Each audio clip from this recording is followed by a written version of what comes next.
नमस्कार भाई साहब, कैसे हैं? ठीक हैं? ज्योग्राफी का जो अपना क्लास चल रहा है, एनसीईआरटी ज्योग्राफी क्लास 9। तो आज हम पहुंच गए हैं चैप्टर 3, क्लास 9 और चैप्टर 3। इसमें हम पढ़ेंगे अपवाह, नदियों से संबंधित, है ना। अगर मैं आपको दिखाना चाहूँ पुस्तक, तो अगर आपके पास ये किताब है तो इससे आप चीज़ों को मिलाते चलिए, पढ़ते चलिए, ठीक है। आ जाइए। तो चैप्टर 3 कहाँ चला गया? देखिए, यह है चैप्टर 3 अपवाह। इसी को हम लोग एक एक क्वेश्चन जो है, ये देखिए, ये 2 पार्ट में हम पढ़ेंगे। इसको हम पढ़ेंगे 2 पार्ट में। ये वाला जो है वो पार्ट 1 है, क्योंकि इसमें जो प्रश्न है ना, नदियों से संबंधित जो है वो बहुत ज्यादा प्रश्न होता है। तो ये पार्ट 1 है। इसमें केवल और केवल कथन वाले प्रश्न रहेंगे। जो पार्ट 2 रहेगा उसमें बिना कथन वाले प्रश्न। तो दोनों पार्ट महत्वपूर्ण हो जाएगा, क्योंकि लगभग 200 के आसपास प्रश्न था इसमें। देखिए, ये आप देख लीजिए भाई, ये 4 पन्ने का है। ये चैप्टर 3 मात्र 4 पन्ने का है, लेकिन प्रश्न इससे 200 बना है। अब सोच लीजिए कि एनसीईआरटी की एक एक लाइन में कैसे कैसे प्रश्न रहते हैं, ठीक है। तो चलिए शुरू करते हैं। क्वेश्चन नंबर 263, ठीक है। आ जाइए। कह रहा है निम्नलिखित कथनों पर विचार करिए। आप लोग का बहुत डिमांड था कि प्रश्न जो है उसको बड़ा कर दीजिए, बड़ा कर दीजिए। तो प्रश्न चलिए हो गया है बड़ा। अब आपको स्पष्ट दिख भी रहा होगा। कथन 1 कह रहा है, अपवाह द्रोणी वह क्षेत्र है।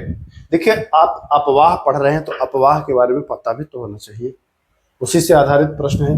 अपवाह द्रोणी वह क्षेत्र है जिसका जल एक नदी तंत्र द्वारा प्रवाहित होता है। अपवाह द्रोणी वह क्षेत्र है जिसका जल एक नदी तंत्र द्वारा प्रवाहित होता है, ठीक है। दूसरा कथन कह रहा है, जल विभाजक 2 अपवाह द्रोणियों को अलग करने वाली उच्च भूमि है। तो देखिएगा, ये आपको लग ही रहा है जल विभाजक है, मतलब बांटेगा। ये क्या कह रहा है कि जल विभाजक जो होता है यह 2 अपवाह द्रोणियों को अलग करने वाली उच्च भूमि है। बिल्कुल, एक मान के चलिए कि ये गंगा नदी का अपवाह क्षेत्र है। गंगा नदी को इन सब नदियों से पानी मिलता है, ठीक है। और फिर आ जाएगा आपको, ये आ जाएगा आपको ब्रह्मपुत्र नदी तंत्र। ब्रह्मपुत्र नदियों को इन नदियों से जल प्राप्त होता है। तो ये जल विभाजक जो बीच में विभाजित कर रहा है, ये उच्च भूमि, ये हो जाएगा जल विभाजक क्षेत्र। तो अपवाह द्रोणी भी देख लिया आप, और जल विभाजक। अपवाह द्रोणी में क्या देख लिया कि अपवाह द्रोणी वह क्षेत्र है जिसका जल, मतलब इन सब का जल एक नदी तंत्र द्वारा, जैसे ये गंगा नदी है, ठीक है। ये गंगा नदी जा रही है। अब गंगा में देखिए, आप देखेंगे कि ये दाहिने से आकर के यमुना मिल जाती है, सोन मिल जाती है, इधर कोसी मिल जाती है। तो ये सबका जल ले जाकर के एक जगह पर आखिर में प्रवाहित कर देता है, तो एक तंत्र के द्वारा। और ये पूरा इसका प्रवाह क्षेत्र हो गया, ये अपवाह क्षेत्र हो गया। तो आप दोनों समझ लिए कि यहाँ पर दोनों कथन जो है वो सही हो जाएगा। तो कथन 1 और 2 दोनों सही, ठीक है। चलिए आ जाइए। निम्नलिखित कथनों पर विचार करिए। क्या विचार करना है? अपवाह द्रोणी वही सवाल आ गया क्या? वही सवाल आ गया, मैं तो सोचा आगे बढ़ गया। चलिए दूसरा सवाल, कथन 1। अच्छे से समझिएगा, एक एक पॉइंट को समझिएगा, तब आप अच्छा कर पाएंगे एग्जाम में। कॉन्सेप्ट जब आपका एकदम बढ़िया रहेगा ना, तब परीक्षा में बढ़िया प्रदर्शन करेंगे। और खाली रटुआ तोता बनेंगे तो एग्जाम में फ्लॉप हो जाएंगे, फेल हो जाएंगे। तो ये बात नोट करिए, ठीक है। रटुआ तोता नहीं बनना है ना। हाँ, हिमालय तथा प्रायद्वीपीय क्षेत्र की अधिकांश नदियां 12मासी होती हैं। हिमालय तथा प्रायद्वीपीय क्षेत्र की अधिकांश नदियां 12मासी होती हैं। ये कथन जो है वो गलत है। दूसरा कथन, हाँ बताऊंगा क्यों गलत है। इन्हें वर्षा के अतिरिक्त हिमपात से भी जल प्राप्त होता है। ये भी कथन गलत है। अब कहेंगे कि क्या मास्टर? अच्छा, कुछ लोगों को जो पीडीएफ मिला होगा, तो उस पीडीएफ में मैं कभी क्वेश्चन गलत है तो मैं संशोधन कर देता हूं, ठीक है। तो नया पीडीएफ डाउनलोड कर लीजिएगा। अब कुछ लोग कहेंगे कि प्रिंट करा लिए हैं, तो जो प्रिंट कराए हैं उससे कोई दिक्कत नहीं है, वो तो ब्लैक एंड व्हाइट है। जो आप आंसर वाला पीडीएफ डाउनलोड करेंगे उसमें आपको कुछ आंसर जो है वो बदले गए हैं, तो वो आप वहां से मिलान करा लीजिएगा, डाउट मत रखिएगा। और अगर क्लास करेंगे तब तो डाउट क्लियर हो ही जाएगा। तो देखिए, कह रहा हिमालय तथा प्रायद्वीपीय नदियां जो है वो 12 मासी होती हैं। ये बताइए हिमालय की नदी है, ठीक है। हिमालय तो ये ग्लेशियर हिम की वजह से ये बर्फ लदा रहता है, तो ये तो 12 महीना पानी आता है। गंगा नदी में देखिए 12 महीना पानी आता है। लेकिन अगर आप आएंगे प्रायद्वीपीय क्षेत्र की नदियां, तो प्रायद्वीपीय क्षेत्र में कुछ ही नदियां हैं जो 12 मासी हैं।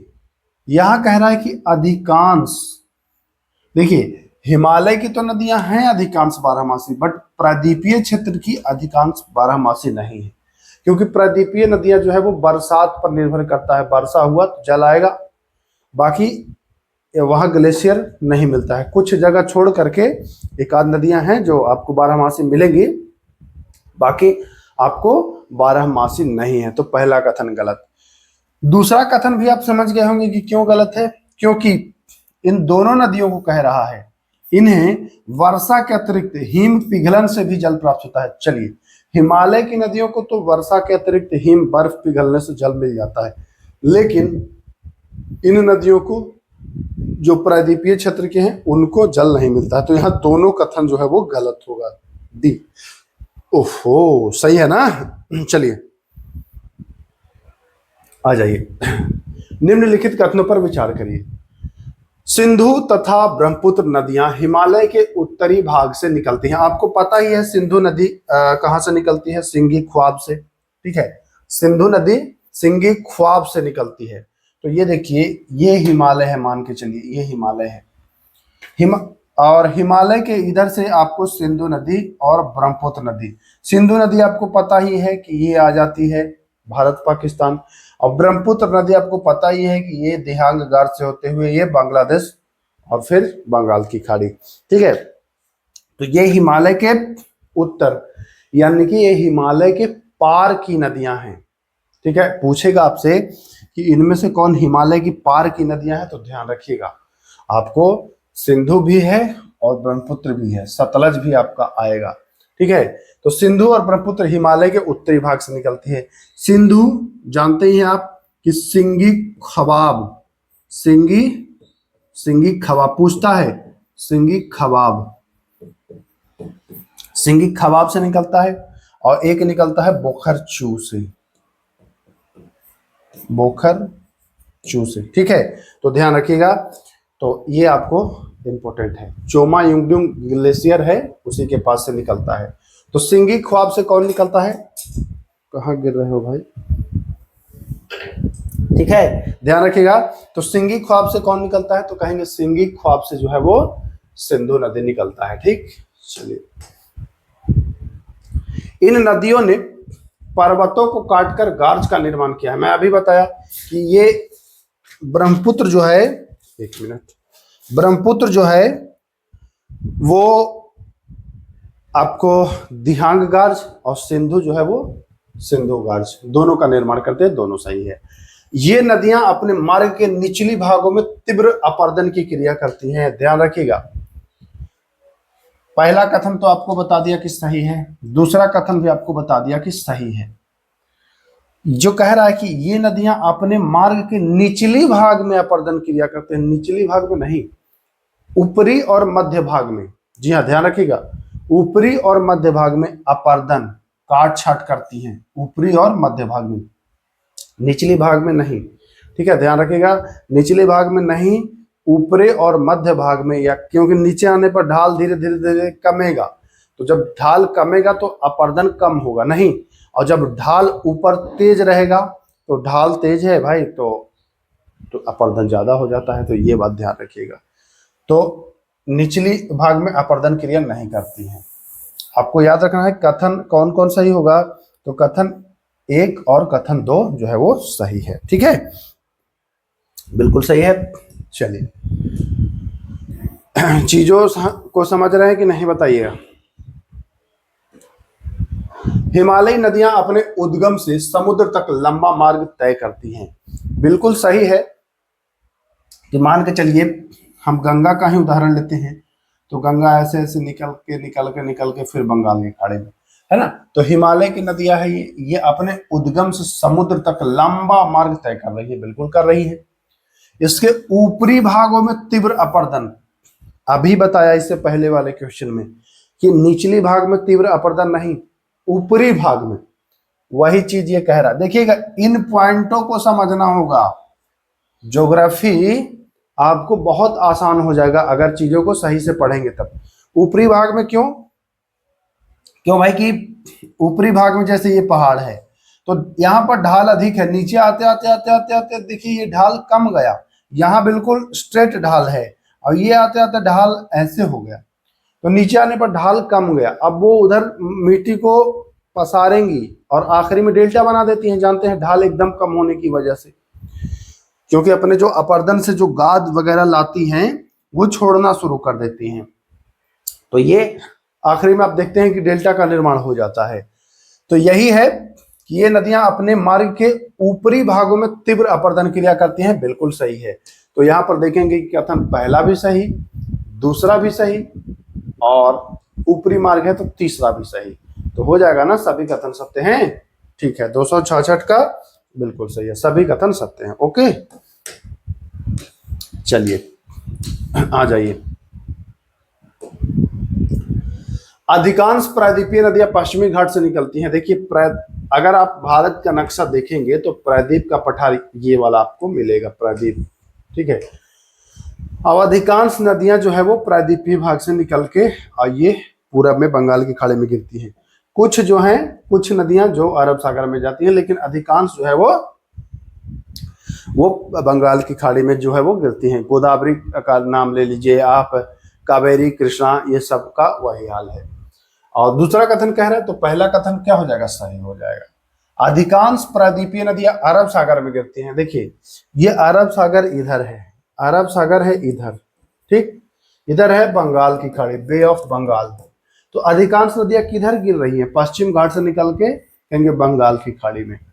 पश्चिम घाट से तो निकलती हैं बट गिरती कहाँ है, ये कह रहा है अरब सागर में, अब आपका नक्शा कह रहा है बंगाल की खाड़ी में। तो सही क्या हो जाएगा, केवल कथन एक सही, यानी कि कथन दूसरा जो है वो गलत है, तो कथन एक सही। ठीक है, चलें आगे, आ जाइए। हिमालयी नदियां 12 मासी होती हैं। अब आपको पता होगा कि हिमालय नदियां 12 मासी, 12 महीना जल होगा। क्यों होगा, क्योंकि वर्षा से तो जल होता ही है, साथ ही साथ ऊंचाई के बढ़ने के साथ साथ वहां ग्लेशियर जम जाता है, ठंडा हो जाता है।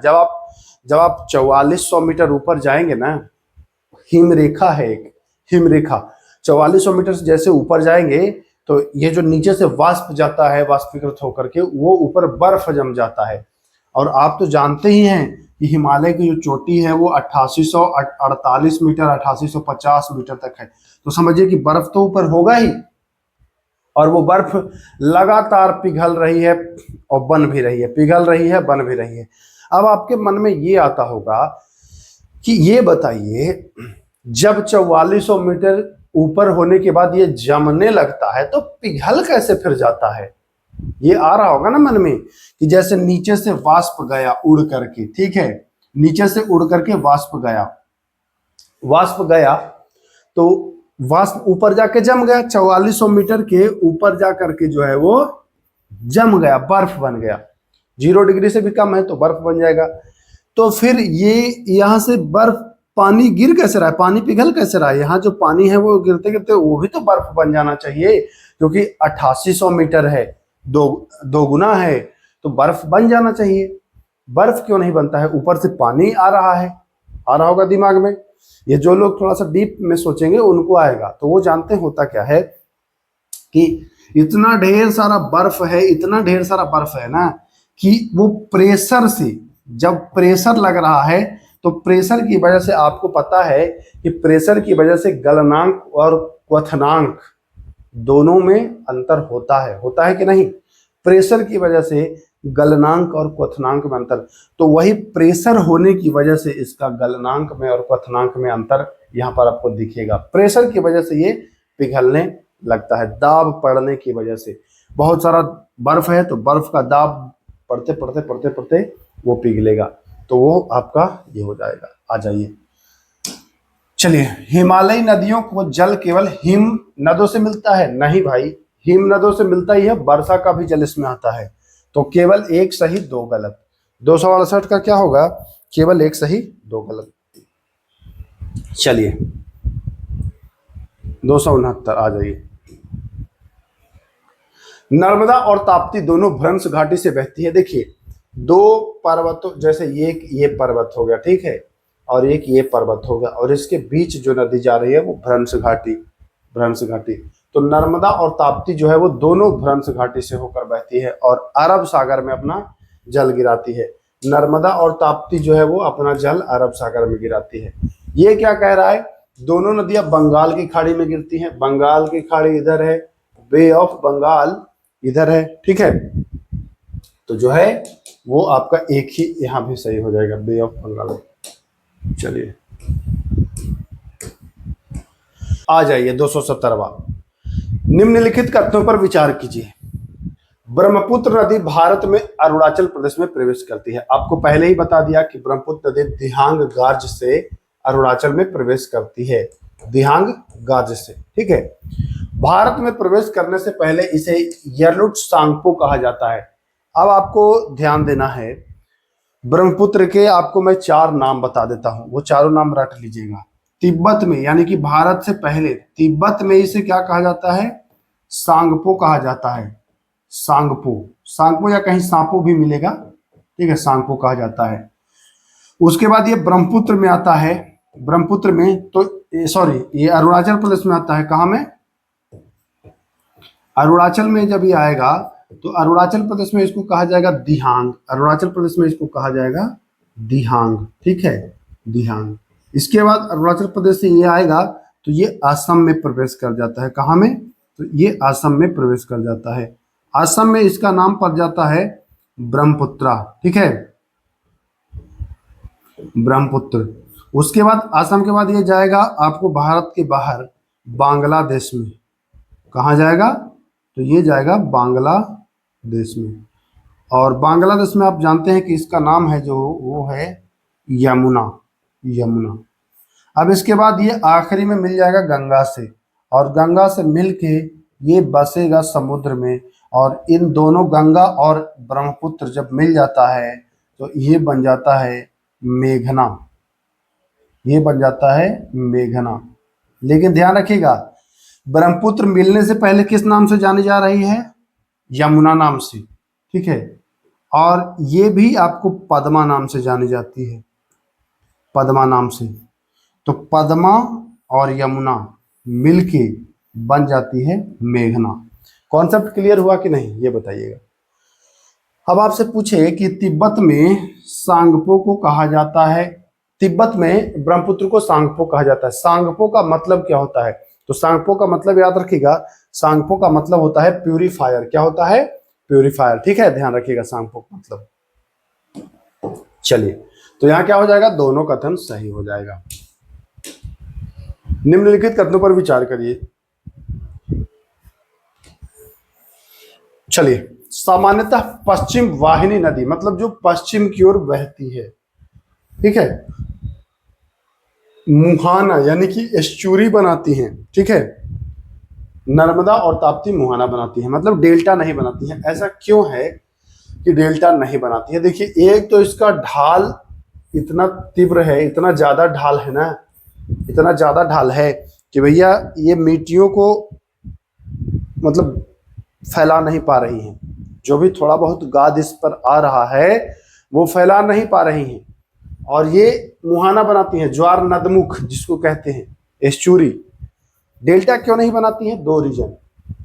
एक तो कहेंगे कि ढाल ज्यादा है, और दूसरा ये ऐसे क्षेत्रों से गुजर रही है, आपको मैं बताइए भ्रंश घाटी से गुजरती है, तो इसमें गाद की मात्रा भी कम होती है। एक तो गाद कम, ऊपर से ढाल अधिक, तो कैसे डेल्टा बनेगा? डेल्टा बनने के लिए क्या है कंडीशन भाई? कि आपके पास पहले तो गाद होना चाहिए। गाद मतलब जो अपर्दन क्रिया से आप जो मिट्टी धूल बालू जो भी हो आप ले जा रहे हैं वो आपके पास होना चाहिए पानी में। और फिर धीरे धीरे जब आपका ढाल कमने लगेगा तो ये गाद जो है ये जमा होना शुरू हो जाएगा, ये जमा होना शुरू हो जाएगा ऐसे ऐसे ऐसे ऐसे ऐसे ऐसे, और आगे जा करके पानी तो चला जाएगा इसमें, लेकिन ये बहुत ज्यादा ऐसे ऐसे ऐसे ऐसे गाद बन जाएगा, और ये बन जाएगा ऐसे होते होते होते होते डेल्टा के आकार का। ठीक है, डेल्टा के आकार का, और ये पूरा गाद बन जाएगा, भर जाएगा, ये हो जाएगा डेल्टा। क्यों? क्योंकि ढाल कम है और ऊपर से गाद अधिक है। पश्चिम वाहिनी नदियों में क्या दिक्कत आ रही है भाई? एक तो ये गिर रही है कहां से? भ्रंश घाटी, दोनों ओर पर्वत है, वहीं से गिर रही है। मैदानी भाग में ये बहुत कम ही है। अब जब भ्रंश घाटी से गिरे तो गाद कम है, और यहां से देखिएगा ये पश्चिमी घाट का ये जो कगार है ना, यहां से गिरने के बाद ये छट से ऐसे गिरती है, मतलब तीव्र ढाल है, ढाल तीव्र है, ये कहने का मतलब है। तो दोनों कथन यहाँ भी सही है, मुहाना बनाती है, दोनों नदी मुहाना बनाती है, तो दोनों कथन सही हैं। ठीक है, 271 का क्या हो जाएगा? सी, बिल्कुल सही। चलिए चलिए निम्नलिखित कथनों पर विचार करिए। गोखुर झील का निर्माण नदियों के विसर्पण से होता है, तो बिल्कुल सही है, गोकुल झील का निर्माण जो है गोखुर झील का वो नदियों के विसर्पण से होता है। गोखुर झीलें सामान्यतः नदी के मध्य एवं निचले प्रवाह में बहती हैं, बिल्कुल सही, निचले प्रवाह में बहती हैं। गोखुर झील सामान्यतः पर्वतीय क्षेत्र में बनती है। अब समझ लीजिए, बढ़िया से कॉन्सेप्ट समझ लीजिए, गोखुर झील बन क्यों रहा है? पहली बात यहां भी आएगा कि ढाल कम होने की वजह से, ढाल कम होगा तो गोखुर झील बनेगा। अब ढाल क्या बताइए आप खुद ही, पर्वतीय क्षेत्र में ढाल हो सकता है कम, पर्वत है, पर्वत में कैसे? पर्वत में तो ढाल अधिक होगा, तो ये मैदानी क्षेत्र में झील बनेगा गोखुर झील, ये पॉइंट नोट करिएगा। तो आप कहेंगे कि तीसरा कथन गलत है। हम अगर काटना शुरू करें तो देखिएगा तीसरा कथन गलत, तो तीसरा तो किसी में है ही नहीं। ठीक है, ये है, तीसरा सही दे रहा है, तो हम ये इसको तो पहले खत्म कर देंगे। अब आते हैं पहला।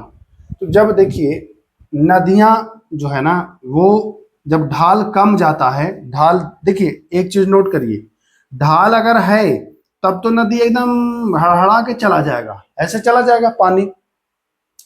अगर ढाल नहीं है बाबू, तो ढाल नहीं है बाबू तो फिर नदी कभी ऐसे इधर बह जाएगा पानी, कभी इधर बह जाएगा, कभी इधर बह जाएगा, ऐसे ऐसे, मतलब जहां थोड़ा बहुत मिलेगा उधर उधर घूमते घूमते, कभी देखेंगे ऐसे चला जाएगा, फिर ऐसे चला जाएगा, फिर ऐसे, फिर ऐसे, फिर ऐसे, ऐसे।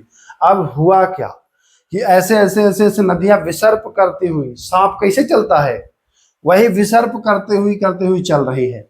कहीं कहीं देखिएगा कि ये ऐसा बना करके, और ये बिल्कुल ये पूरा पैक हो जाएगा। अब ये जो पूरा पैक हो गया ना, ऐसे थोड़ा सा ये ऐसे रहेगा इसमें कि हल्का पानी आते रहे, अब ये बन गया झील। नदी तो आगे बढ़ गया ऐसे ऐसे करके, लेकिन ये बन गया क्या? झील। इसमें थोड़ा सा गैप रह गया, ये देखिए इसमें थोड़ा सा ये गैप रह गया, अब इससे जो है वो पानी इसमें हल्का हल्का आते रहेगा। अब ये क्या रह गया? ये बन गया है झील। ये देखिए गाय के खुर जैसा, गाय के खुर जैसा, गाय का खुर देखे है ना पैर, तो गाय के खुर जैसा ये बन गया, इसको कहते हैं गोखुर झील। आप चीजों को समझ गए। गोखुर झील क्यों बना? क्योंकि गोखुर झील का निर्माण विसर्प से हुआ है। विसर्प क्यों हुआ? क्योंकि नदी के मध्य और निचले भाग में ये बना है। क्यों? क्योंकि यहाँ ढाल कमा है, पर्वतीय क्षेत्र में नहीं बना क्योंकि वहां ढाल ज्यादा है। ठीक है, पॉइंट को नोट करिएगा। तो 1 और 2 सही होगा, सी विकल्प सही है। समझ में आया? आ गया समझ में? बिल्कुल आ गया। चलिए, सिंधु, गंगा और ब्रह्मपुत्र तीनों नदियां हिमालय से संबंधित है। बिल्कुल, तीनों हिमालय से संबंधित है। सिंधु, गंगा और ब्रह्मपुत्र तीनों नदियां अपने मुहाने पर डेल्टा बनाती हैं। देखिए गंगा और ब्रह्मपुत्र का डेल्टा, ये तो सुंदरबन डेल्टा, सबसे बड़ा डेल्टा, सबसे तेजी से बढ़ने वाला डेल्टा विश्व का है, तो ये तो है ही सही। अब आपको लग रहा होगा क्या सिंधु भी डेल्टा बनाती है? तो जी हाँ, सिंधु भी डेल्टा बनाती है। सिंधु नदी भी अरब सागर में गिरती है, ये भी डेल्टा का निर्माण करती है। तो यहाँ पर हो जाएगा कि कथन 1 और 2 दोनों सही। ठीक है, चलिए, अभी तो बहुत सारा प्रश्न है भाई, अभी तो प्रश्नों का बौछार, अभी तो 273 ही आया है ना। देखिए अभी बहुत सारा प्रश्न।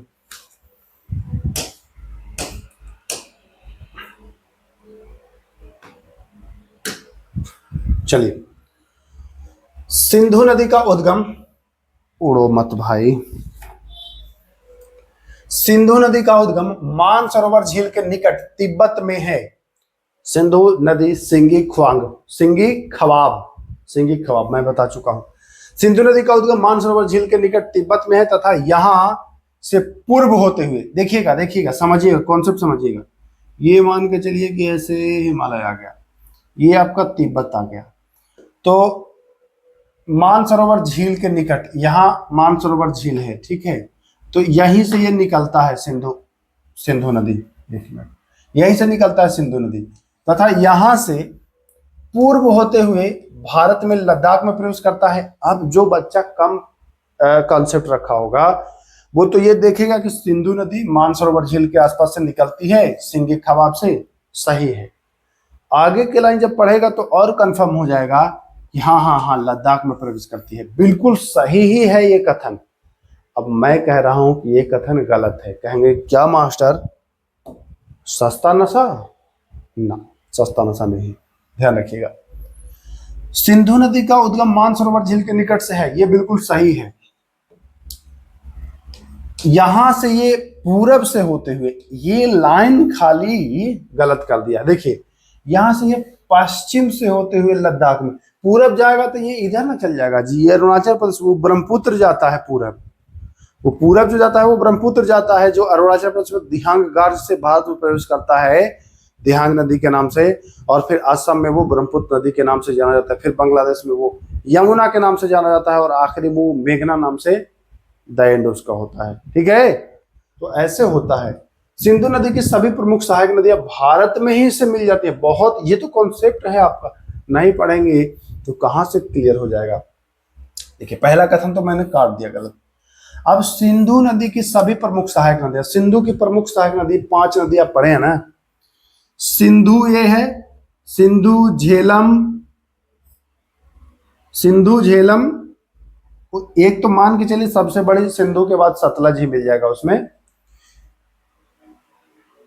सिंधु झेलम चिनाब राबी ब्यास सतलज, ये 5 नदी, सिंधु झेलम चिनाब राबी ब्यास सतलज, ठीक है, ये नाम याद कर लीजिए नदियों का, सिंधु झेलम चिनाब राबी ब्यास सतलज, ये सब नदियां सिंधु में ही, मतलब सिंधु को छोड़ करके झेलम चिनाब राबी ब्यास सतलज, ये 5 ये भारत में नहीं मिलती हैं, ये बाकी चारों सतलज में मिलेंगी धीरे धीरे। और सतलज जो है वो पाकिस्तान की, कहाँ में, पाकिस्तान के एक जगह है, नोट करिए बता रहा हूं, मिठान कोट, पठानकोट नहीं, मिठान कोट, मिठान कोट में वो मिलती है। तो कहाँ मिली है, पाकिस्तान में मिलती है। हमने क्या बताया कि सिंधु नदी की प्रमुख सहायक नदी भारत में ही मिल जा रही है प्रश्न के माध्यम से, परंतु भारत में नहीं, पाकिस्तान के मिठान कोट में मिलती है, नोट करिएगा। तो दूसरा कथन गलत और पहला भी गलत, तो हो जाएगा दोनों कथन गलत। देख लेता हूं 274 का, तो 274 का दोनों गलत, बिल्कुल सही है। चलिए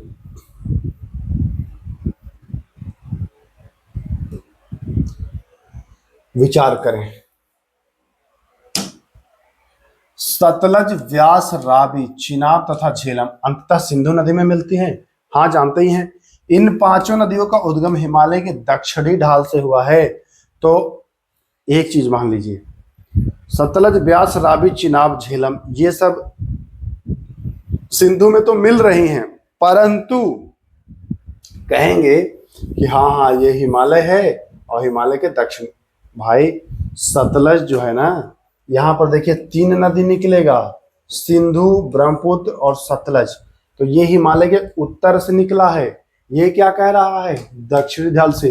बाकी नदियां तो दक्षिणी ढाल से निकली हैं, परंतु सतलज नहीं निकली है, इसलिए कथन दूसरा जो है वो गलत हो जाएगा। तो केवल एक सही, मतलब एक लाइन को आपको पढ़ना पड़ेगा। अगर कॉन्सेप्ट क्लियर नहीं होगा तो समझ लीजिए कि रिजल्ट नहीं होगा। देख रहे हैं पूरी की पूरी लाइन, ये इतना शानदार लाइन है कि भैया हालत पंचर कर देगा अच्छे को। खाली हल्ला करने से नहीं होता है कि हमारे यहाँ से इतना रिजल्ट, हमारे यहाँ से इतना रिजल्ट। देखो भाई, कॉन्सेप्ट क्लियर रहेगा तभी आपका रिजल्ट होगा, भीड़ का हिस्सा बनने से रिजल्ट नहीं होगा। ये चीज नोट कर लीजिए आज ही आप। तो यहाँ केवल एक सही होगा ना? हाँ, आइए, अरे विचार करना है। सिंधु नदी अटक के पास पर्वतीय क्षेत्र से बाहर निकलती है। बिल्कुल, अटक के पास, ये अटक पाकिस्तान में है, पर्वतीय क्षेत्र से बाहर निकलती है अटक के पास। अटक भारत के जम्मू कश्मीर में ना, अटक पाकिस्तान में है। तो कथन केवल एक सही है। 276 का क्या हम देख पाएंगे कि 276 का एक सही है। और एक चीज हाँ बता दूं, जैसे भारत में पंजाब है ना, भारत में जो पंजाब है, पाकिस्तान में भी वही पंजाब प्रांत है और यहीं पर है अटक। ठीक है, तो ये पर्वतीय क्षेत्र से निकल जाती है बाहर, कहां में? अटक में। ठीक, तो यहां भी एक कथन सही होगा।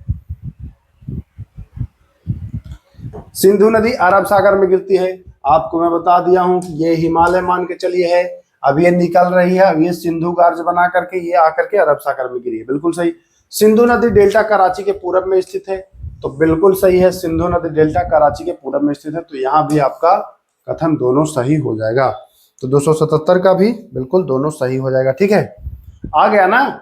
मैं बताया था कि सिंधु नदी भी डेल्टा बनाती है और ये डेल्टा कराची के पूरब, पश्चिम नहीं पूरब में। ठीक, कराची शहर है पाकिस्तान में। सिंधु द्रोणी का 1/3 से अधिक भाग भारत में स्थित है। सिंधु द्रोणी का 1/3 से अधिक भाग भारत में स्थित है। सिंधु द्रोणी का शेष भाग मुख्यतः पाकिस्तान में स्थित है। तो बिल्कुल सही हो जाएगा, भारत में भी स्थित है और पाकिस्तान में थोड़ा जो है वो पाकिस्तान में स्थित है। दोनों सही। 278 का ठीक है। चलिए देखिए, ये प्रश्न महत्वपूर्ण है। सिंधु जल संधि 1960 में हुआ था। ये भारत और पाकिस्तान के बीच हुई है। बिल्कुल सत्य है। इस नदी के अनुसार भारत को सिंधु नदी तंत्र के जल पर पूर्ण अधिकार है। नहीं, सिंधु नदी तंत्र के जल पर पूर्ण अधिकार नहीं है। सिंधु नदी तंत्र के 3 नदियां जो हैं पश्चिम वाली, उस पर 20% अधिकार है और 3 जो पूरब की नदियां हैं उस पर 80% अधिकार है। तो कुल मिलाकर के पूर्ण अधिकार नहीं है। 20% पश्चिम की नदियां पर और 80% पूरब की नदियां पर, ऐसे अधिकार क्षेत्र बांटा गया है। ठीक है, तो क्या हो जाएगा? तो हो जाएगा हमारा कि पहला कथन तो सही है, बाकी कथन जो है वो दूसरा आपका गलत हो जाएगा। तो केवल एक सही हो जाएगा। ठीक है, 279 का केवल और केवल एक सही।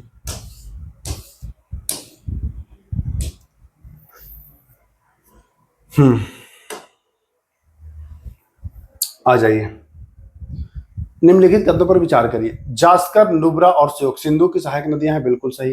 हुंजा नदी गंगा नदी तंत्र की सहायक नदी नहीं, नहीं नहीं, हुंजा गंगा की सहायक नदी नहीं है, सिंधु की है। तो कथन एक सही होगा यहाँ। सिंधु नदी मानसरोवर झील के निकट से निकलने के पश्चात पश्चिम की ओर बहती हुई लद्दाख में प्रवेश करती है। बिल्कुल सही। उस कथन में दिया था पूरब की ओर, यहाँ सुधार कर लिया, पश्चिम दे दिया। सही हो गया कि नहीं हो गया? सिंधु नदी बलूचिस्तान तथा गिलगित से बहते हुए अटक में पर्वतीय क्षेत्र से बाहर निकलती है। ये भी बता चुका हूं कि अटक में निकलती है। अटक कहां में? पंजाब, पाकिस्तान पंजाब में। तो दोनों सही हो जाएगा, सी। सतलज, ब्यास, रावी, चेनाब तथा झेलम आपस में मिलकर पाकिस्तान के कहां बताया था? मिठानकोट। याद है? मिठानकोट याद है कि भूल गए? याद है सर, मिठानकोट में सिंधु नदी में मिलते हैं। बिल्कुल सही। इन 5 नदियों के मिलने के बाद सिंधु नदी उत्तर की ओर बहना प्रारंभ कर देती है। उत्तर की ओर कैसे बहेगी भाई? देखिए, ये हिमालय से ऐसे आ रही है, ये ऐसे ऐसे करके पाकिस्तान में गया, यहां से सतलज 5 नदी को पंजाब में मिलाया, तो ये अब दक्षिण में बह रही है ना ऐसे, ये कहाँ उत्तर में, ऊपर थोड़ी जाएगी, तो उत्तर की ओर नहीं बहना प्रारंभ कर देती है और अंत में कराची के पूर्व की ओर अरब सागर में मिल जाती है। उत्तर की ओर नहीं बल्कि किधर, तो ये दक्षिण की ओर बहती। तो यहाँ पर देखेंगे कि कथन जो है वो एक सही होगा और दूसरा गलत हो जाएगा। पूरब की ओर तो अरब सागर में मिलती है परंतु ये उत्तर की ओर नहीं बहती है, ये कथन आपका गलत हो जाएगा। तो 282 का क्या हो जाएगा कि केवल और केवल कथन एक सही। देखिए अब आपको समझ में आने लगा होगा कि कैसे एक एक पॉइंट से उत्तर दक्षिण पूरब पश्चिम करके आपसे पूरा क्वेश्चन गलत कराया जा सकता है। आप भले रटुआ हैं, अगर बन जाएंगे रटुआ और फलना सर और चिलना सर से ले लिए हैं कोर्स, लेकिन जब तक कॉन्सेप्ट नहीं क्लियर है ना, समझ में आ रहा होगा ना, एक एक लाइन पूरा पश्चिम उत्तर दक्षिण करके कैसे आपको एकदम चित्त कर दे रहा हूं, ये है ज्योग्राफी का कमाल। अगर और बेहतरीन ज्योग्राफी पढ़ना है सभी को तो कमेंट करिएगा, ज्योग्राफी का पूरा मैप से एकदम शानदार क्लास आपको करा दूंगा अगर आप लोग इच्छुक होंगे तो। अब आप ही लोग पर है, रुचि लेंगे तो करा दूंगा। तो कहेंगे कथन एक सही है दूसरा गलत, ठीक है, विचार करना। सिंधु नदी के मैदान का ढाल बहुत तीव्र है, ठीक है। सिंधु जल समझौता के अनुसार भारत इस नदी के जल का 80% उपयोग करता है। अच्छा मैंने आपको बता दिया, क्वेश्चन 283 है ना, ये प्रश्न आपको बताने की बहुत ज्यादा जरूरत नहीं होगी। क्यों? क्योंकि ये सब डाटा आपको पहले से पता है। सिंधु जल समझौते के अनुसार भारत इस नदी के 80% नहीं, भारत इसका 20% ही उपयोग कर रहा है, सिंधु वाला। और इधर के 3 का जो है वो 80% कर रहा है, इधर पूरब के 3 नदियों का, ठीक है। तो ये 80% उपयोग करता है, ऐसा नहीं कह सकते हैं हम कि सिंधु जल का 80% नहीं प्रयोग करता है, ठीक है। इस नदी के जल को 80% नहीं 20% करता है, 80% ये पूर्वी जो 3 नदी हैं उसका करता है। और पहला कथन, सिंधु के मैदान का ढाल बहुत तीव्र है। अच्छा ये बताइए, हमने आपको क्या बताया कि कराची से पूर्व ये डेल्टा बनाती है। अब बहुत तीव्र ढाल रहता तो डेल्टा बन पाता? नर्मदा और ताप्ती को देख लिए है ना, बहुत तीव्र ढाल है, एस्चुरी बना रही थी अरब सागर में गिर के।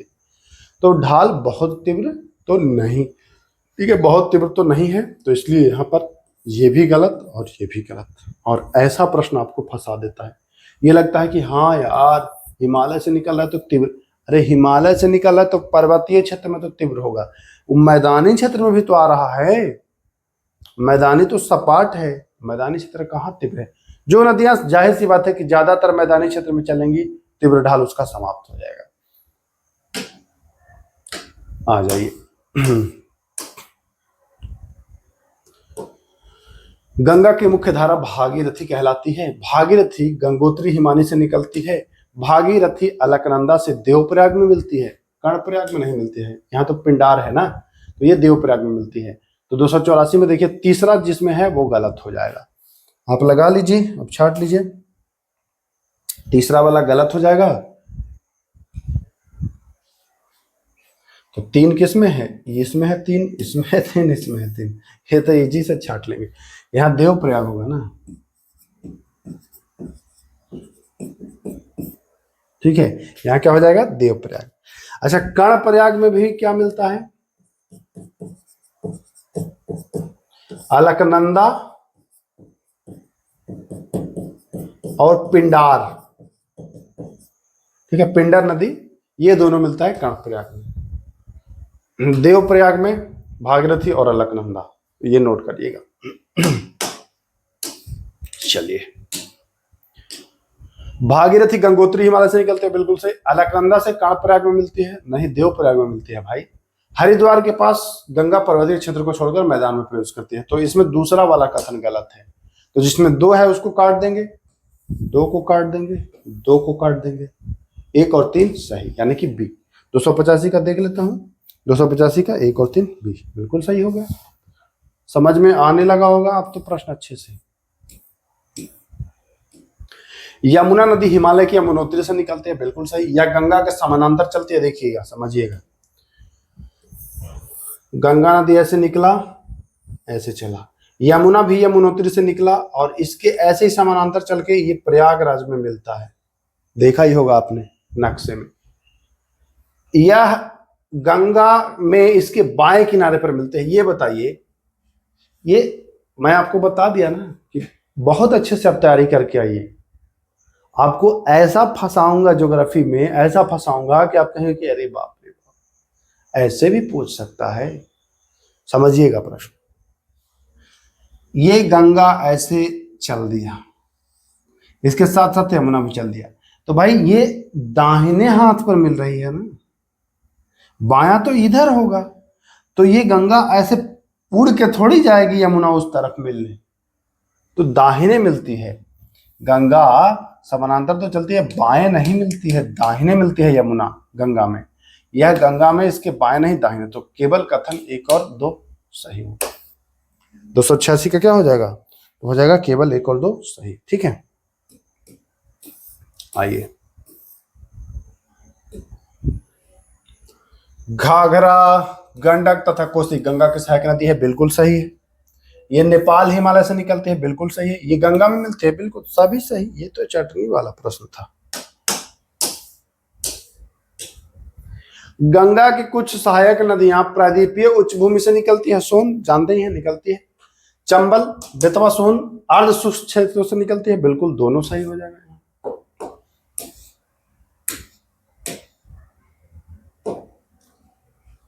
बाएं तथा दाहिने के किनारे की सहायक नदियों के जल परिपूर्ण होकर गंगा पूर्व दिशा में पश्चिम बंगाल के फरक्का तक बहती है। बाप रे बाप, मुझे अभी भी याद है 1275 का जब एग्जाम हुआ था तब ये प्रश्न पूछा था, फरक्का वाला। अभी भी याद है, मेंस का जब एग्जाम हुआ था, मैं तो हर बार ही जाता हूँ मेंस में, आपको पता ही है, कोई नया तो नहीं है। तो ये प्रश्न पूछा था उसमें, संभवतः 1275 वाले में ही पूछा था। हाँ, फरक्का वाला, गंगा डेल्टा का उत्तरी, सबसे उत्तरी स्थल गंगा डेल्टा का, ऐसे पूछा था। जो लोग दिया होगा उसको याद होगा भाई।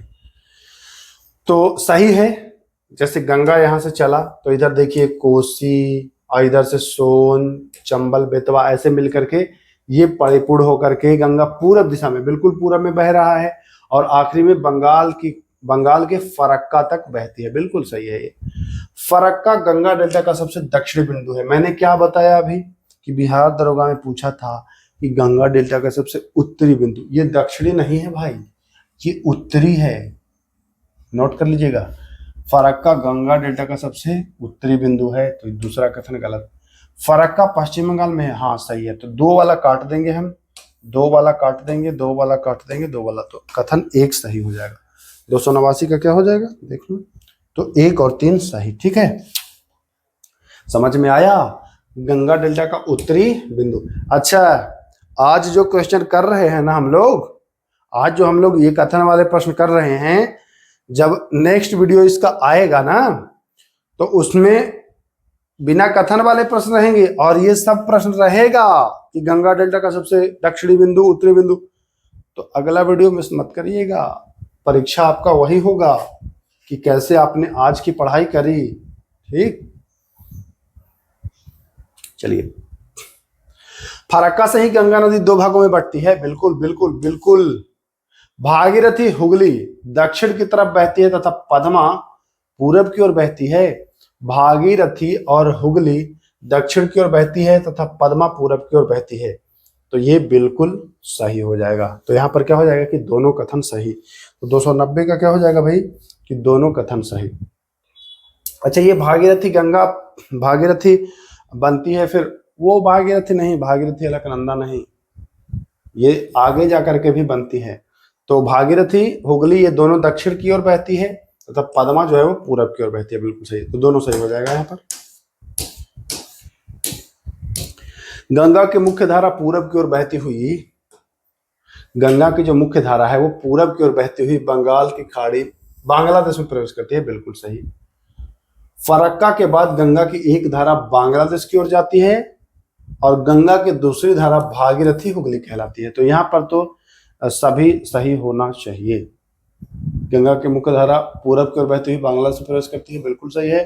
फरक्का के बाद गंगा की एक धारा बांग्लादेश की ओर जाती है, वो भी सही है। गंगा की दूसरी धारा, हाँ तीनों सही हो जाना चाहिए। 291 का देख ले रहा हूँ, हाँ तो बिल्कुल तीनों सही है। देखिए यहाँ नोट करिएगा, एनसीईआरटी में गंगा की मुख्य धारा को दिया है कि दक्षिण की ओर बहती हुई बांग्लादेश में प्रवेश करती है। ये वाला जो है एनसीईआरटी में लिखा है कि गंगा की मुख्य धारा दक्षिण की ओर बहती हुई, जबकि और इंटरनेट पर जब चेक किया गया तो ये पूरब की ओर दिया गया है। ठीक है, मैं तो क्रॉस चेक करता ही हूं। अब रही बात कि परीक्षा में आ जाए तो परीक्षा में आप क्या करेंगे, चूंकि देखिए जाता तो ये पूरब की ओर ही है ऐसे, ठीक है, जाता तो ये पूरब की ओर ही है, लेकिन यहां से कटने के बाद ये दक्षिण ऐसे प्रवेश करता है बांग्लादेश में। अब उसी को एनसीईआरटी ने दक्षिण माना है, जबकि बाकी जगह पूरब देता है। तो ये प्रश्न आपको क्लियर कर देता हूं कि जब एग्जाम में आए ना तो दक्षिण लगाइएगा, एनसीईआरटी वाला मान्य होगा। ठीक है, बाकी इंटरनेट पिंटरनेट और किसी का मान्य नहीं होगा। यहां तो भले मैं बता दे रहा हूं कि सभी सही है, परंतु परीक्षा में अगर ऐसे आए तो मान लिया कि दक्षिण की ओर बहती, ठीक है, क्योंकि एनसीईआरटी कहता है दक्षिण की ओर बहती है और डाटा माना जाता है एनसीईआरटी वाला ही। तो ये पॉइंट नोट कर लीजिएगा, सभी सही। अगर परीक्षा में रहे तो कहेंगे कि 2 और 3 सही। अगर परीक्षा भवन में आप बिहार की खासकर दरोगा में बात कर रहा हूं, बिहार पुलिस में, क्योंकि वो एनसीईआरटी को ही मानते हैं सही, तो उसके हिसाब से आपको एग्जाम के हिसाब से कथन बी सही, और अगर इंटरनेट की मानेंगे तो कथन डी सही। ठीक है, अब दोनों कंडीशंस आपके सामने हैं। अच्छा, कुछ लोग पता नहीं कितना मूर्ख व्यक्ति है, कुछ है जो देख रहे होंगे उसमें एकदम मूर्ख गधा टाइप का, इसलिए कह रहा हूं मूर्ख गधा कि साइंस का मैं एक क्लास करा था अभी 1-2 दिन पहले, उसमें मैं दिखा रहा हूं कि देख एनसीईआरटी ये पॉइंट लिखा है, ठीक है, एनसीईआरटी ये पॉइंट लिखा है, दिखा रहा हूं, उसके बावजूद भी एक बच्चा कमेंट कर रहा है कि ये गलत बता रहे हैं। अरे गधे, जब एनसीईआरटी को मैं दिखा रहा हूं कि देखो एनसीईआरटी में लिखा है, मैं वीडियो में दिखाया हूं भाई कि देखो ये एनसीईआरटी में लिखा है, ऐसे बताया भी, बावजूद उसके भी कमेंट कर रहा है, कमेंट करके मैसेज कर रहा है मुझे ये गलत बता रहे हैं। तो मत पढ़ो ना यार, हम निमंत्रण देने गए थे क्या तुम्हें कि आओ हमारे यहाँ? ऐसे लोगों के लिए हम नहीं हैं भाई। जब दिखाने के बाद भी आप नहीं मान रहे हैं तो आप ज्ञाता है तो आप फिर पढ़िए, खुद से जहाँ जाइए, 200 वाला खरीदिए जा करके ऐप कोचिंग, 200 वाला जो पढ़ा रहे 200 में मास्टर साहब, उनसे पढ़ लीजिए, तो आपको बता देंगे। देखो मेरा कहना यह है कि जो भी बात है वो मैं क्लियर कर देता हूँ, जैसे ये हमने आपको बता दिया, और साथ ही साथ मैंने ये आपको बता भी दिया कि भाई एनसीईआरटी में इस तरीके से दिया गया है। अब परीक्षा में आए तब आप ये आंसर करेंगे, बट सामान्यतः आपको ये सही मिलेगा अन्य जगहों पर। ठीक है, तो बिल्कुल अब आप समझ गए होंगे। अब इसके बाद भी कोई कमेंट करे कि गलत बता रहे हो, गलत बता रहे हो, तो फिर मूर्ख ही हो। जब मैं सब कुछ दिखा रहा हूं, बता रहा हूं, इसके बाद भी अगर अकल दिमाग में काम नहीं कर रहा है तो मैं क्या कर सकता हूं, है कि नहीं?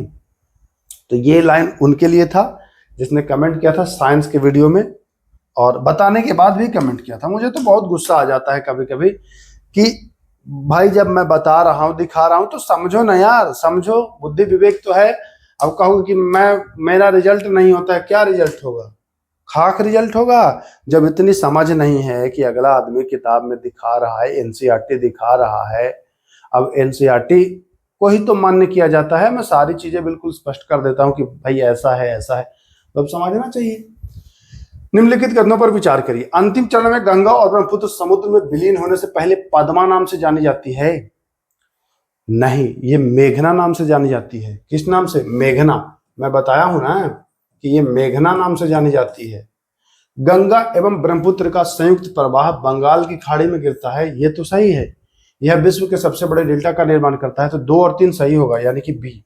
अब मैं देखता हूं, देखिए कहीं कहीं पर तीनों ना दे दे, लेकिन मैं चेक कर लेता हूँ, 2 और 3 ही होगा, मुझे पूरी उम्मीद है। 2 और 3 ही होगा। क्यों? क्योंकि ये पद्मा नाम से नहीं बल्कि मेघना नाम से गिरती है। ठीक है, अभी एआई से मैं पूछा कि बताओ अंतिम चरण में किस, तो वो बोला पद्मा।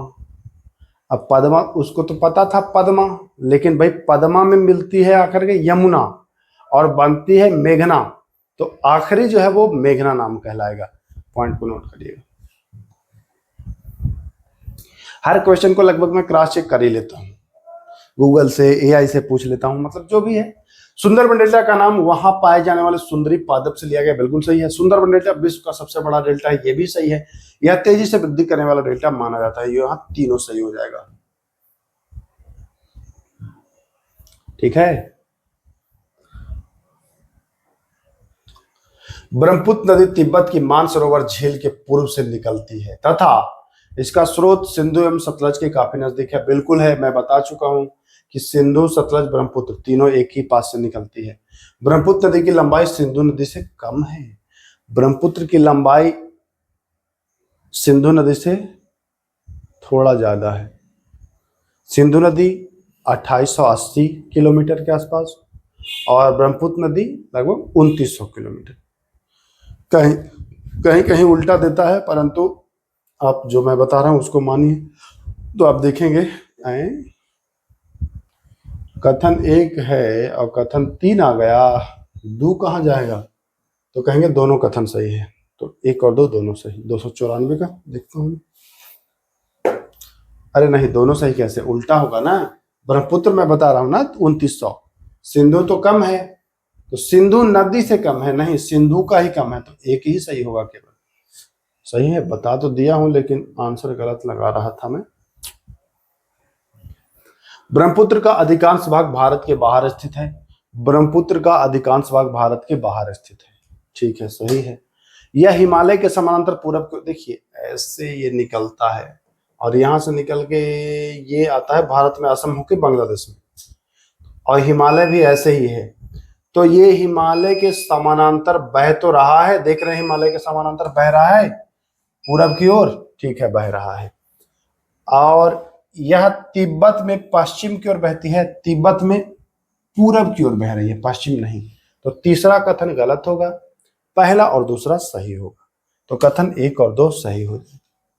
ठीक, दोनों सही, ये भी सही, ये भी सही।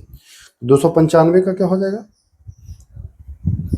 तिब्बत में पश्चिम की ओर नहीं बहती है, पूरब की ओर। अच्छा देखिए, इसमें जो आंसर लगाया गया है, जो आपको पीडीएफ मिलेगा उसमें आंसर दे रहा है कि सभी बह रहा है, तिब्बत सभी, लेकिन जब आपको नया पीडीएफ जो डाउनलोड करेंगे ना, उसमें इसको परिवर्तन कर दिया जाएगा, सिंधु नदी का है, ब्रह्मपुत्र का है भाई।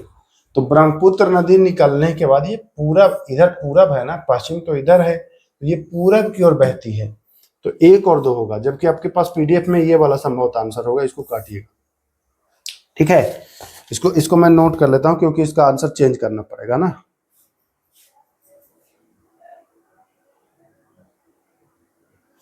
पश्चिम की ओर नहीं बहती है, पूरब की ओर बहती है, जाने गए होंगे। तो 1 और 2 सही हो जाए। आइए,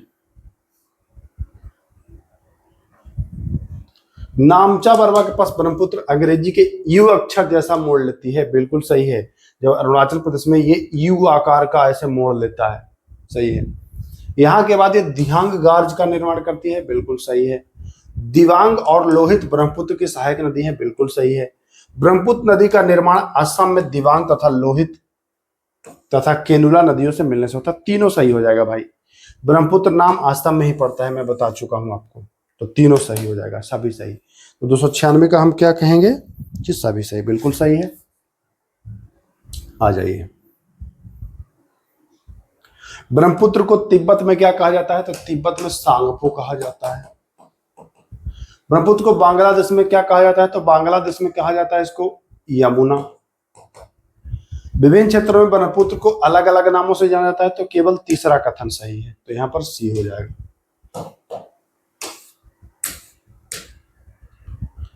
ब्रह्मपुत्र नदी तिब्बत क्षेत्र में जल की मात्रा कम होती है, ब्रह्मपुत्र नदी में तिब्बत में जल की मात्रा कम होती है, चलिए ठीक है। तिब्बत एक शीत एवं शुष्क क्षेत्र है, अतः यहां इस नदी में जल एवं जल की मात्रा बहुत कम होती है।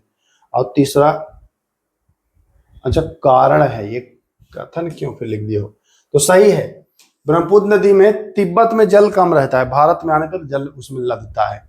और क्यों कम होता है, क्योंकि तिब्बत एक शीत एवं शुष्क क्षेत्र है, यहाँ नदी में जल एवं सिल्ट की मात्रा बहुत कम है। तो दोनों कथन भी सही है और कारण भी सही है और व्याख्या भी सही है। तो कथन और कारण सही है तथा सही व्याख्या है, तो यहाँ 298 का बी हो जाएगा ना, बिल्कुल सही हो जाएगा। चलिए, तिब्बत में ब्रह्मपुत्र नदी में जल एवं सिल्ट की मात्रा कम होती है, अभी बताया। हाँ, भारत में ब्रह्मपुत्र नदी में जल की मात्रा बढ़ जाती है, हाँ बिल्कुल सही। इसका कारण यह है कि ये भारत में उच्च वर्षा वालों क्षेत्रों से गुजरती है, बिल्कुल सही। तो यहाँ पर देखेंगे कि तीनों कथन सही। 299 का मैं क्या कहूंगा कि सभी कथन सही, बिल्कुल सही है। चलिए, ब्रह्मपुत्र नदी में तिब्बत क्षेत्र की अपेक्षा भारत में जल की मात्रा अधिक होने का प्रमुख कारण क्या है? क्योंकि भारत की उच्च वर्षा वालों क्षेत्रों से गुजरती है, बिल्कुल सही है। चलिए, ब्रह्मपुत्र नदी बार बार अपनी धारा के मार्ग में परिवर्तन लाती है, इसका प्रमुख कारण क्या है? देखिए, तिब्बत में तो सिल्ट की मात्रा कम है, लेकिन भारत में आने पर इसमें सिल्ट की मात्रा मिल जाती है और सिल्ट निक्षेपण की मात्रा भारत में अधिक हो जाती है आने के बाद, इसलिए बार बार अपनी धारा के मार्ग में परिवर्तन लाती है। चलिए, प्रायद्वीपीय भारत में मुख्य जल विभाजक का निर्माण पश्चिमी घाट के द्वारा होता है, बिल्कुल सही है। यह जल विभाजक पश्चिमी तट के निकट उत्तर से दक्षिण की ओर, देखिए पश्चिमी तट के निकट, ये उत्तर से दक्षिण की ओर, बिल्कुल सही है। तो यहाँ दोनों सही हो जाएगा। 302 का दोनों सही, बिल्कुल सही है। प्रायद्वीपीय भाग की प्रमुख नदियां जैसे कि महानदी, गोदावरी, कृष्णा तथा कावेरी पश्चिम की ओर बहती हैं। प्रायद्वीपीय भारत की नदियां ये सब पूरब की ओर बह रही हैं, पहला कथन गलत। ये नदियां अरब सागर में गिरती हैं, नहीं, ये बंगाल की खाड़ी में गिर रही है, दोनों गलत। इसलिए ये ज्वार नदमुख का निर्माण करती है, नहीं ये डेल्टा का निर्माण करती है, तीनों गलत। तो यहाँ हो जाएगा सभी गलत, ठीक है। चलिए, पश्चिमी घाट से बहने वाली नदियां अरब सागर में, पश्चिमी घाट से बहने वाली नदियां किधर? अरब सागर में अपना जल गिराती हैं, फिर भी वे डेल्टा का निर्माण नहीं करती। इसका प्रमुख कारण क्या है? नर्मदा और ताप्ती की बात कर रहा है, क्योंकि इन नदियों में इनका तटीय मैदान सकरा है, तट है ही नहीं इनके पास, ये कहां से गाद लाएंगे? और एक तो ये क्या कहते हैं, मतलब दो पर्वतों के बीच से भ्रंश घाटियों से गुजर रही हैं, तीव्र ढाल भी है, जल की मात्रा तो है ही, लंबाई से नहीं मतलब है, हिमालय से नहीं निकलती है, सकरा है तटीय मैदान, ये बहुत सकरा है और ढाल ज्यादा है, तो सी सही। नर्मदा नदी का उद्गम मध्य प्रदेश के अमरकंटक पहाड़ी के निकट है, बिल्कुल सही। नर्मदा का यहां से निकलता है ऐसे, यहां से निकलने के बाद ये पूरब की दिशा, पूरब नहीं पश्चिम, मैंने आपको क्या बोला कि आपको पूरब पश्चिम दाहिने बाएं उत्तर दक्षिण करके आपको फंसा दिया जा सकता है ज्योग्राफी में, तो ध्यान रखिएगा। पश्चिम की ओर बहती है भ्रंश घाटी में, तो एक सही है दो गलत है। 305 का देख लूं मैं, 305 का एक सही है दो गलत है। चलिए, ताप्ती नदी के द्वारा जबलपुर के निकट संगमरमर की शिलाओं में गहरी घाटी का निर्माण हुआ है, ना ना, नर्मदा ने किया है, वहां एक जलप्रपात भी बनाता है, धुआंधार जलप्रपात। तो ये तो दोनों में ताप्ती नदी दे रहा है, जबकि ये तो नर्मदा नदी करती है, इसलिए यहां दोनों गलत हो जाएगा। नर्मदा की सहायक नदी बहुत छोटी है, बिल्कुल सही। इनमें से अधिकांश नदियां समकोण पर मुख्य धारा से मिलती है, दोनों कथन सही है भाई। 307 का यहाँ क्या हो जाएगा? दोनों कथन सही है।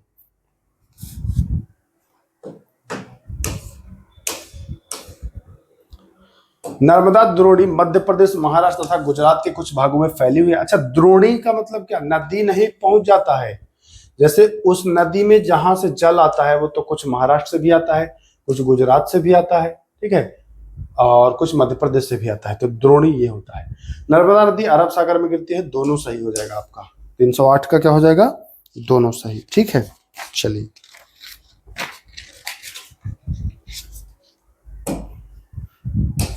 आ जाइए। ताप्ती नदी का उद्गम मध्य प्रदेश के बैतूल में सतपुड़ा श्रेणी के पास है, बिल्कुल सही है। ताप्ती नर्मदा के समानांतर भ्रंश घाटी में बहती है, देखिए नर्मदा ऊपर ताप्ती नीचे, ये दोनों एक समानांतर बहती है भ्रंश घाटी में, तो ये भी सही ये भी सही। ताप्ती की लंबाई नर्मदा से अधिक है, नर्मदा ज्यादा लंबा है, नर्मदा यहां से निकलता है अमरकंटक से, ये बैतूल से निकल रहा है, तो नर्मदा का लंबाई लगभग कितना है नर्मदा का? नर्मदा का है 1312 किलोमीटर और ताप्ती का है 724 किलोमीटर। ठीक है, तो ये तो 1 और 2 सही हो जाएगा। कौन सा है, 1 मिनट, 309 ना? हाँ बिल्कुल सही, 1 और 2 सही। चलिए आगे आइए। पश्चिम घाट की तटीय नदियों की लंबाई बहुत कम है, बिल्कुल सही, बहुत कम है। पश्चिम घाट और समुद्र के बीच तटीय का मैदान सकरा है, बिल्कुल सही, दोनों सही, यहाँ पे हो जाएगा। तो 310 का दोनों सही। चलिए, निम्नलिखित नदियों का उनके प्रवाह क्षेत्र वाले राज्यों का सही सुमेलन। साबरमती गुजरात, माही राजस्थान, भरतपुजा केरल और पेरियार केरल। सही है। साबरमती महाराष्ट्र में नहीं है, साबरमती गुजरात में है, माही आपका राजस्थान में है, तो ये भी गलत हो जाएगा। माही गुजरात, ये अच्छा, साबरमती राजस्थान में नहीं है। ये देखिए, साबरमती गुजरात, माही राजस्थान, भरतपुजा केरल और पेरियार केरल, ये सही हो जाएगा। साबरमती पश्चिम की ओर बहकर अरब सागर में गिरती है, सही है। माही पश्चिम वाहिनी नदी है, सही है। भरतपुजा पोनानी, पोनानी इसका नाम नहीं है शायद, पोन्नी, हाँ पोनानी है, पोनानी ऐसे ही है कुछ, पोनानी या पोनान कुछ है। ठीक है, ध्यान रखिएगा। पेरियार गुजरात की प्रमुख नदी है, पेरियार केरल की है भाई। 3 वाला काटिए ना, 3 वाला काटिए ना, आ गया ना 1 और 2, यानी कि 4 कथन है क्या? साबरमती पश्चिम की ओर बहकर अरब सागर में गिरती है, सही है। माही पश्चिम वाहिनी, सही है। भरतपुजा केरल की नदी है, सही है। पेरियार वाला गलत है, 1 और 2, अच्छा 3 भी होना चाहिए ना। भरतपुजा केरल की नदी है तो केरल की ही। चलिए कोई बात नहीं। अच्छा देखता हूँ क्या है इसमें आंसर।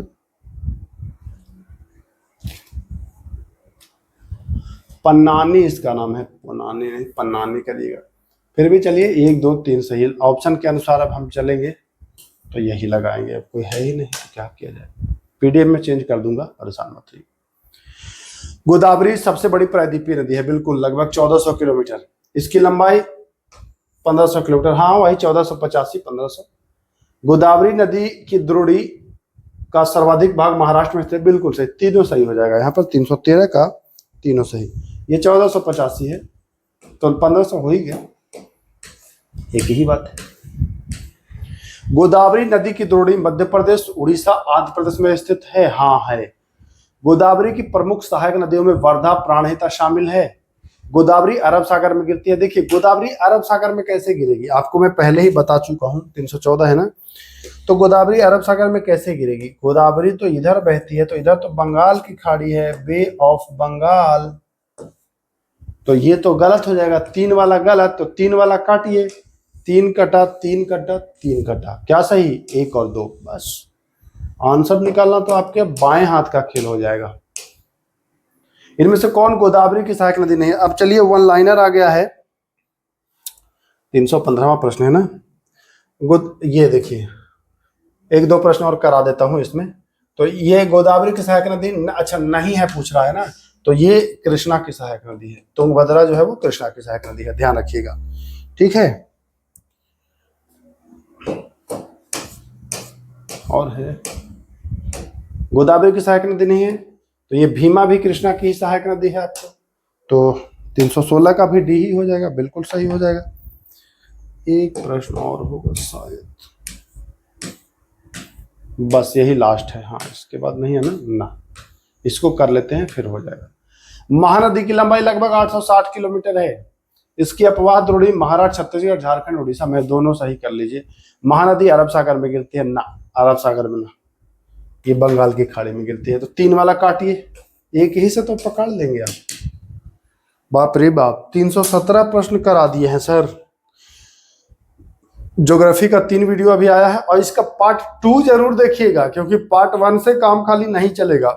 यहाँ तो कॉन्सेप्ट क्लियर हो गया है। अब अगली वीडियो में पता चलेगा कि कितना कॉन्सेप्ट क्लियर हुआ है।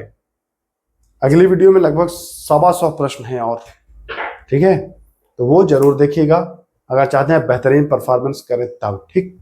तो चलिए फिर मिलते हैं, तब तक के लिए नमस्कार, जय हिंद।